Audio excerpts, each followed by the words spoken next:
அனைவருக்கும் வணக்கம். உங்களோடு இணைவது நான் உங்கள் இறை உணர்வு. இன்றைய பதிவுல 11வது திருமுறையில இடம்பெற்ற 3வது நபரான கல்லாட தேவநாயனார பற்றிய பதிவ தான் இன்னைக்கு நம்ம பார்க்க இருக்கின்றோம். இவருடைய வாழ்க்கை குறிப்ப பத்தி பார்க்கிறப்போ, பெரும்பாலான தகவல்கள் கிடையாது. ஒரு சில தகவல்கள தான் இந்த பதிவுல நம்ம பார்க்க இருக்கின்றோம். கல்லாடர் அப்படின்ற பெயர்ல புலவர்கள் பலர் இருந்திருக்காங்க.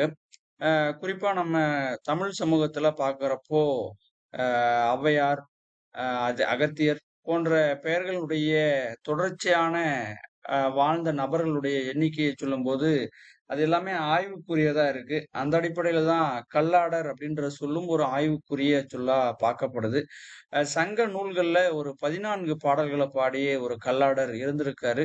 அவருடைய காலகட்டம் அப்படின்னு சொல்லும்போது, சங்க இலக்கியம் பாடிய கல்லாடருடைய காலகட்டம் அப்படின்னு பார்க்கிறப்போ, கிபி 2ஆம் நூற்றாண்டுக்கு முந்தையவரா இருக்கலாம் அப்படின்னு கணிக்கிறாங்க. அதுல குறிப்பா இவர் வந்து பாத்தீங்கன்னா, அகநானூறு, குறுந்தொகை, புறநானூறுல பாடல்கள பாடியிருக்காரு. அகநானூறுல 9வது பாடல் 63, 113, 171, 199, 209, 333 இந்த பாடல்கள் எல்லாத்தையும் அகநானூறுல கல்லாடர் பாடியிருக்காரு. குறுந்தொகையில 2 பாடல்கள பாடியிருக்காரு. 260வது பாடலையும், 269வது பாடலையும் பாடியிருக்காரு. புறநானூறுலயும் ஒரு 5 பாடல்கள பாடியிருக்காரு. 23, 25, 371, 385, 391 இப்படி கிட்டத்தட்ட ஒரு 14 பாடல்கள சங்க இலக்கியம் சார்ந்து பாடியிருக்காரு. பாட்டியல் நூல்கள்லயும் கல்லாடருடைய பங்களிப்பு இருந்திருக்கு. அவர வந்து கிபி 9ஆம் நூற்றாண்டை சேர்ந்தவர் அப்படின்னு கணிக்கிறாங்க.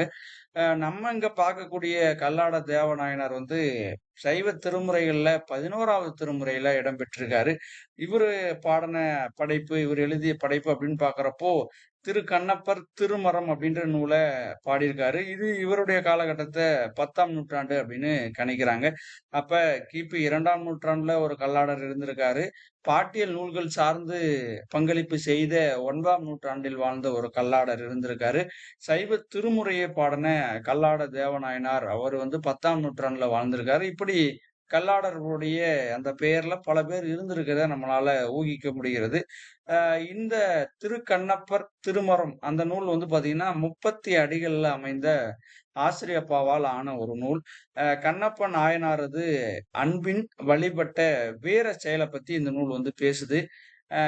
தென்னனார் கா காலத்தி மலை மீது அமர்ந்து சிவலிங்க பெருமானை கண்டு வழிபடுறாரு. அப்போ வழிபடும்போது தன்னுடைய கண்கள தூண்டி அந்த சிவலிங்கத்துக்கு வச்சதுனால அவர் வந்து கண்ணப்ப நாயனார் அப்படின்றதுதான் வரலாறு.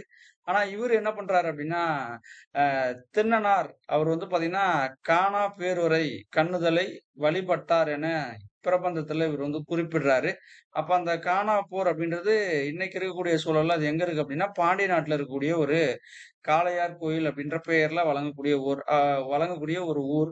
அப்ப இந்த கல்லாட தேவநாயனார் அப்படின்றவரு யாரா இருந்திருக்கலாம் அப்படின்னா, ஒரு பாண்டிய நாட்டைச் சேர்ந்த ஒரு புலவரா இருந்திருக்கலாம் அப்படின்னு கணிக்கிறாங்க. இதுதான் கல்லாட தேவநாயனார பற்றிய ஒரு சிறிய அறிமுகம். இந்த தகவலோட இந்த கல்லாடர் பற்றிய குறிப்ப நிறைவு செய்துவிட்டு, மீண்டும் அடுத்த காணொளியில நம்ம சந்திக்க போறோம். நன்றி.